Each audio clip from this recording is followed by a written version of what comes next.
আমেদাবাদের plane দুর্ঘটনাটি শোনার পর থেকে সত্যি খুব খারাপ লাগছে।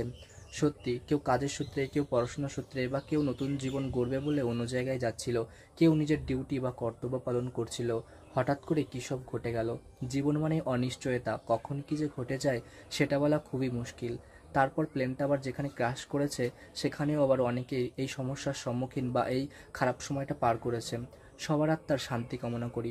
যারা নিজের প্রিয় মানুষ বা কাছের মানুষ হারিয়েছো, সত্যি এটা কখনোই মানে ভুলবার নয়, বা এই খারাপ সময়টা যে কিভাবে তারা পার করবে তারা যেন অনেক শক্তি পায় এটাই প্রার্থনা করি। এই খারাপ সময়ের মধ্যেও আবার একটা ভালো জিনিস ঘটেছে, সেটা মিরাক্কেল বলি বা অলৌকিক ঘটনা বলি বা অন্য কোনো শক্তি বলি, একজন মানুষ এখান থেকে বেঁচে ফিরতে পেরেছে, বা এই খারাপ সময়টা পার করে জীবন যুদ্ধে জয়ী হতে পেরেছে।